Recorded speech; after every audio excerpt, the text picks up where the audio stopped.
Hi guys, I'm Andrea, and before I start this video, I just want to announce or address this right here. So I kind of tried going on a kid's side, bumped my head, got a giant head welt, and now it's just there. So that's what this is, if you notice something off, but yeah.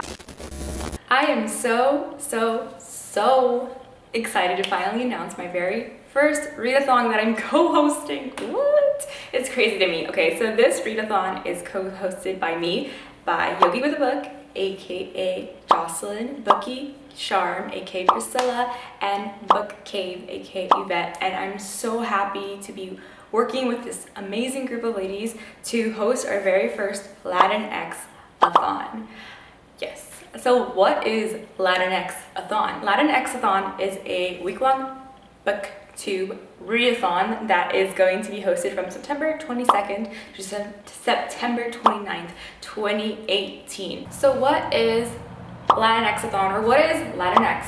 So Latinx is basically just a gender neutral form of the word Latina or Latino. In Spanish, there is no in between. I guess things are either masculine or feminine. So Latinx is just kind of just this all-conforming, all-accepting word or version of that. So that's why it's called Latinx-A-Thon. So our readathon is being hosted from September 22nd to September 29th, because September 15th to October 15th is actually National Hispanic Heritage Month here in the US, and that's just a month where we get to celebrate and applaud and bring attention to Latin American culture, writing, and media, and just all that great amazing stuff. And as a reader and as a person who loves literature, there's no better way to celebrate my culture and celebrate other people's cultures than, you know, reading a book and really diving into the perspective of somebody else. So thus this readathon was born. I would be super ecstatic if anybody could join in and participate in even one of our prompts. I know Latinx Book Bingo is also happening, and they are being hosted by the lovely ladies here, and you could double up on those challenges and participate in ours too if you. I want to talk a little bit about the prompts that we're hosting, and I'm super excited to speak on them. So our first one is voices. Read a book featuring an Indigenous or Afro-Latino main character.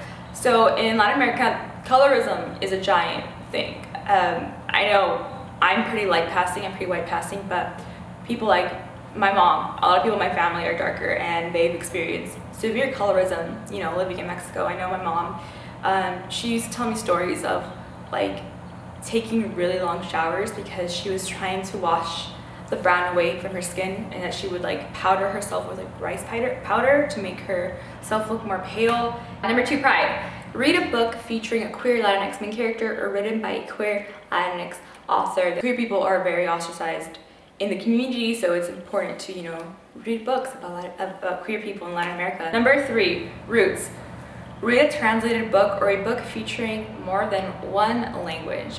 Something that really grinds my gears when I read a book in English, especially one that's written by a non-Latinx person or its not own voices, is that they just mess up translations, or they use words or slang in Spanish that is not how you use them. Number four, heritage. Read a book written by an author from a non-Spanish speaking Latin American country or heritage. I think a lot of people are under the presumption that all Latin American countries speak Spanish, and that just ain't true. Brazil, for example, is one of the largest populations in Latin America, and they speak Portuguese. You know, they don't speak Spanish.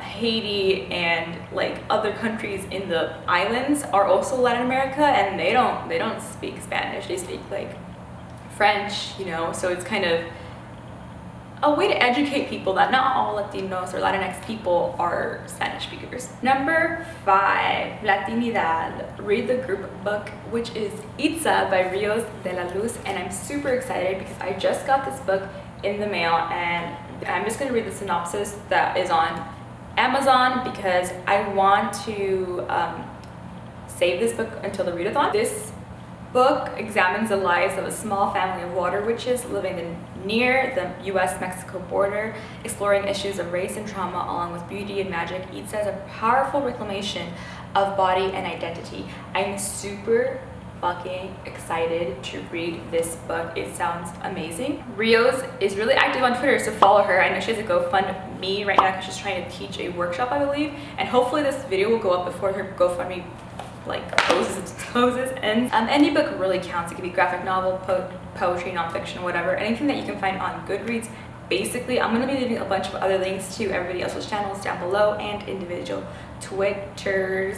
If you are in the US and if you are 18 and over, and if you decide to participate in this readathon, we are hosting a giveaway. I'll be putting more info in the description box below, but one random winner will be picked and receive a copy of this amazing sounding book. Everything concerning the giveaway will be announced on Twitter, so go follow us there at latinxathon.